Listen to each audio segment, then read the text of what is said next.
And we are good to go. Okay, so today, January 15th, coming to you live from Los Angeles, California, we have a founders edition of Inside the Lab. I'm joined today by Jarrod Barnes, co-founder of the Lab community. Jarrod, how you doing today, man? Thanks for taking the time to be here.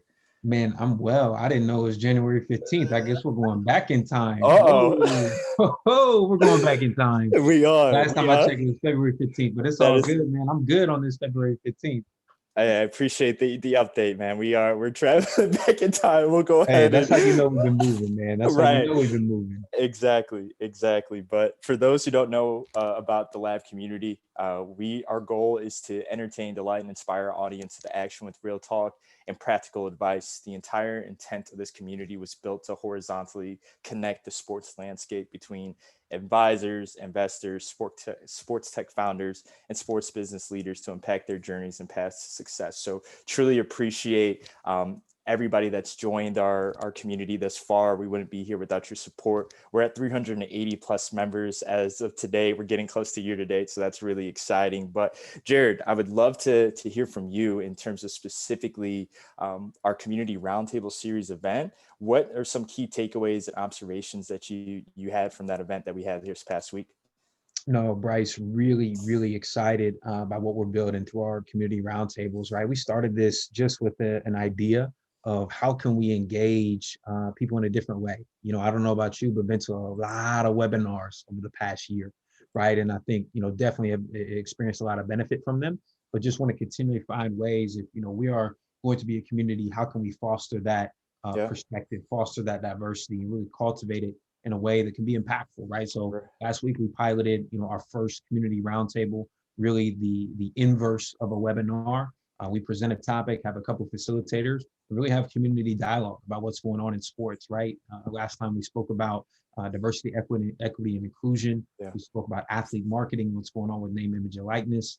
And also talked about, the sports tech landscape and what's happening, what's going on. The team at GamePlanU, Rob Thompson and his team were able to chime in and lead that session, and just had some phenomenal people be a part of that. But we also had one of our own community members in Cameron Lynch, Yes. former NFL player himself, was actually broadcasting at the SuperBowl as a color commentator. So super proud of him, super excited, but just really excited about the momentum. And man, I would love to hear you chime in about what we got cooking for March. Yeah, no, Jared, I appreciate you sharing that. And I think before we pivot to March, the power of community is continuously to stand out to me, especially during times like this. Majority of us are still working from home, not sure of what 2021 is going to bring. Obviously, sporting events are slowly but surely having fans back in the stands. So that's reassuring to see. But continuously connecting people has something that I've personally just been extremely passionate about. And I'm so excited for what the Lab community has in store for March. We're coming to you from March Madness style. So excited to present to you another Community Roundtable Series discussion. The March Madness is shifting to San Antonio. And so that'll be interesting to have all 64 teams competing.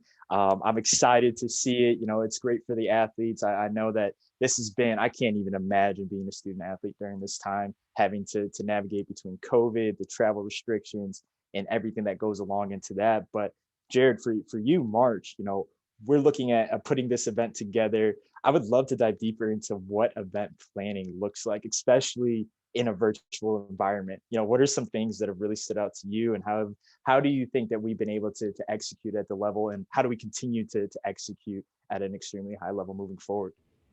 It's a great question, right? And I think just to dive into some best practices, whether that's event planning or you're putting together different activations, I think it starts with the outcome.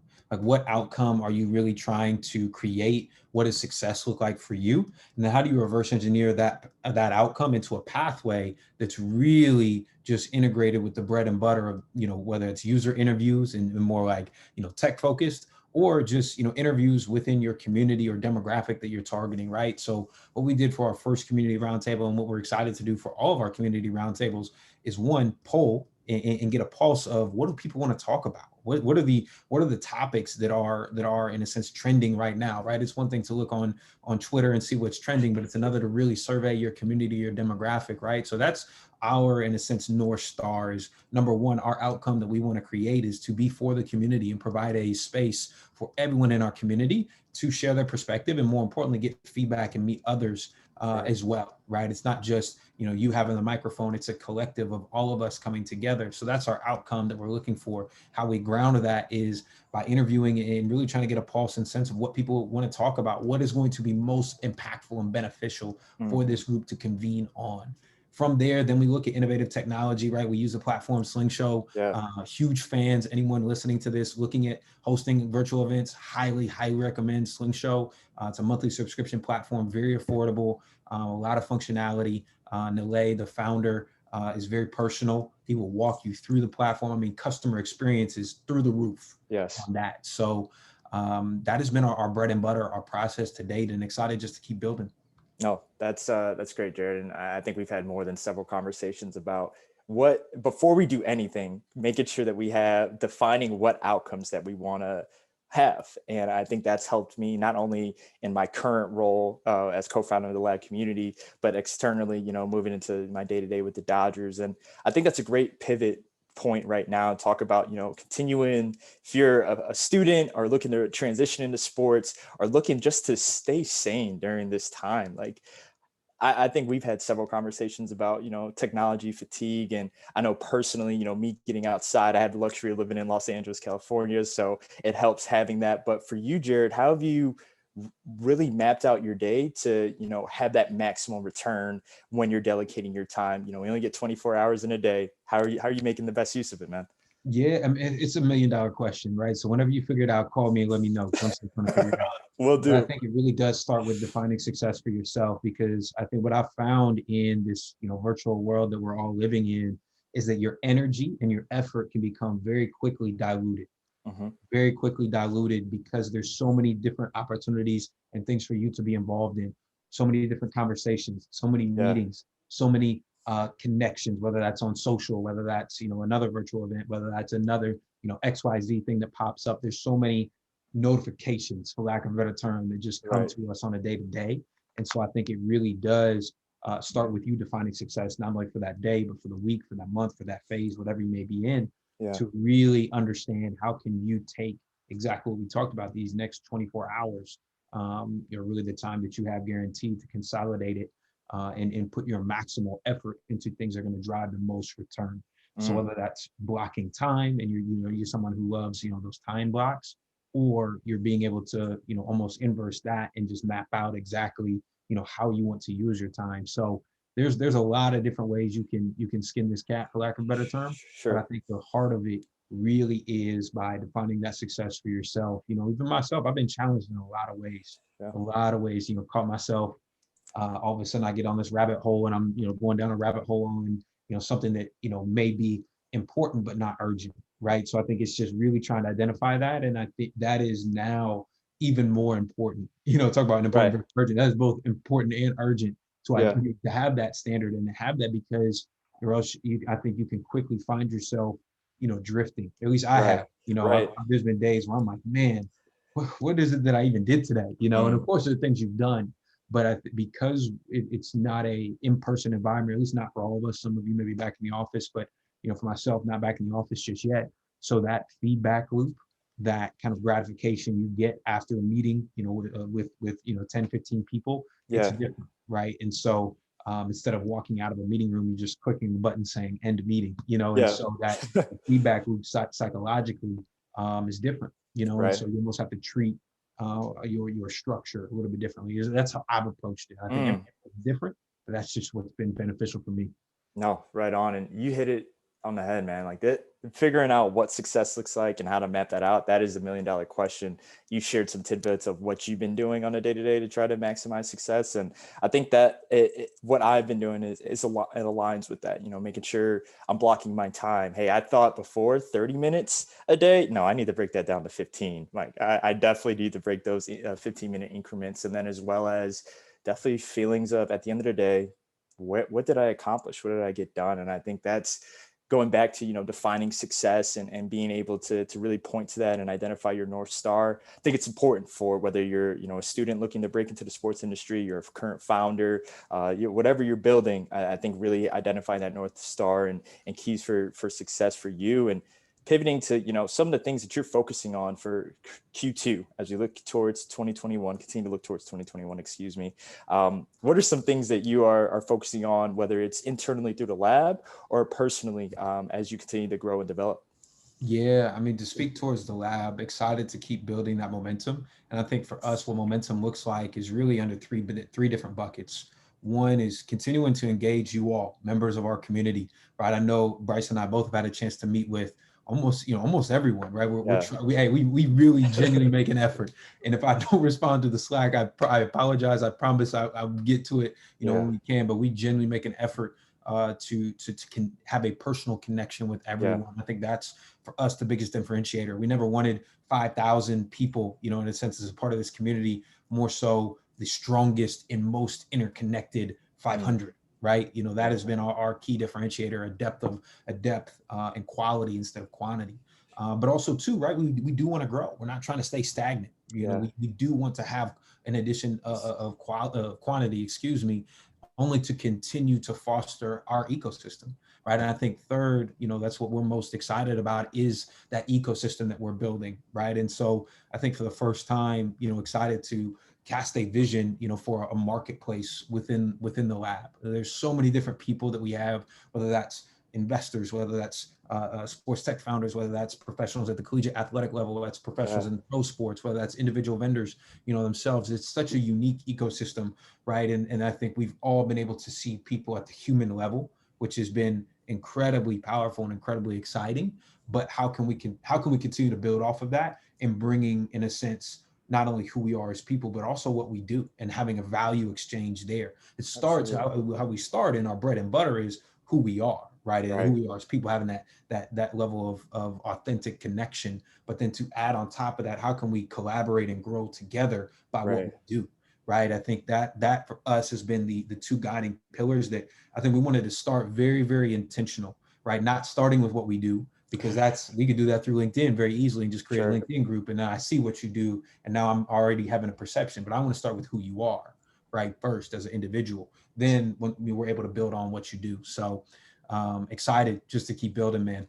No, I echo your excitement, and you talk about building that inclusive community and those intentional conversations, and measuring that impact. I think we pride ourselves on, we've spent $0 on marketing and really been able to, the word of mouth and being able to do good by people. I think that's why we've been able to grow at a rate that which we have.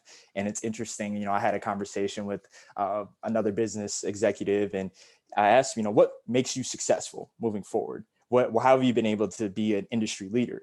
And he mentioned that, that doing good work, doing good by people, saying what you're going to do and doing what you're going to say, following up, being thorough. That's what's allowed him to separate himself from others. And so we pride ourselves on that, looking forward to continue to build these authentic relationships. And as Jarrod said, if we haven't got back to you on the DM, we promise you we're not ignoring you. We're getting to it, we promise. And it doesn't hurt to send a follow-up note as well. So more than happy to connect. And, Jarrod, in closing, I want you to share one resource that you've been tapping into lately that has been either a source of inspiration, excuse me, whether it's, quality content. Where are you getting, that from, Jarrod? I would love to hear your thoughts on that. That's a great question. That's a great question, because there's so much content out there. And there's so many great resources out there. I think one that I've been really humbled by as it relates to sports specifically. Sure. And I apologize if I pronounce his name wrong, but Jay Kapoor, his podcast called The Game Plan, where he'll interview former athletes, sharing their perspectives and how they've transitioned to life after sport, has been really, really insightful. Really, really insightful. And I think, I listened to one episode on Apollo Ono, the speed skater, right? Sure. So Apollo was really at his prime when I was, coming up and growing up. Definitely somebody who I looked up to, just absolute beast in the Winter Olympics. I mean, yeah, he was that guy. He was that guy, man. And so I think it's really interesting now. You see, there's a lot, again, a lot of content out there, a lot of media Yeah. out there, but I think their podcast just hits a level of authenticity that is really strong. There's Yeah. another Substack newsletter called The Huddle Okay. that really breaks down finance in sports, has done a great job breaking down whether that's stadium financing, player contracts, whether that's, even sports tech and different venture funds that are in sports. But for me, it's been incredibly educational on understanding all the economics, right, Right. behind the scenes, where I really came up on the marketing side of sport. So to understand all the economics and see things at more of a, holistic lens has been really, really educational. So I would highly recommend those. And then, man, you got the staples, right? The kind of the backbone, the front office sports, Yeah. the Sports Business Journal, Sportico. There's so many out there, right, that are just solid, that will give you consistent content. But would highly, highly recommend checking out both of those sources.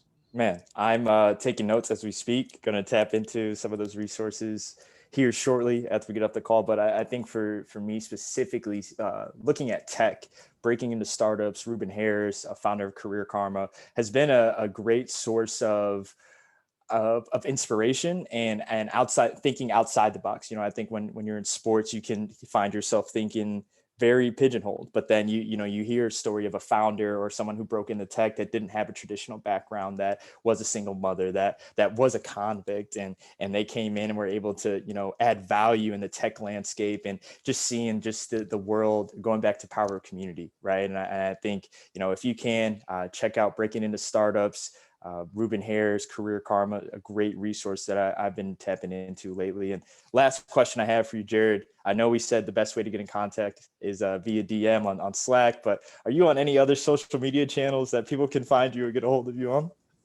No, I'm a ghost. I'm a ghost. No, I'm kidding, man. Honestly, yeah, Slack and LinkedIn, best Yeah. way to reach me. Email jarrod.barnes@thelabcommunity.com. Always happy to connect. And honestly trying to meet as many people within our community as possible. Yeah. And that's what's made it so special. Not only honestly, for me personally, I've just been so humbled, by our community, which has been, the favorite part for me. But always excited to just connect with people. So feel free to reach out anytime. I love it. I love it. And I'm going with Twitter. If you want to get in contact with me, I'm trying out this Twitter thing. Seen some good conversations, but Twitter, What's like, your handle, man? What's your handle? it is the one Bryce. So THE1BRYCE. So follow me on Twitter, and then as well as the lab community. We have a Twitter handle, inside the lab _. I'll put it in the meeting notes when I put this on YouTube and share it internally to our members. But at any rate, I want to thank Jarrod again. I'm so glad that we were able to have this conversation, man. Thank you for the time, and I'm sure we'll talk really soon. Sounds good, man. Appreciate it. Yep.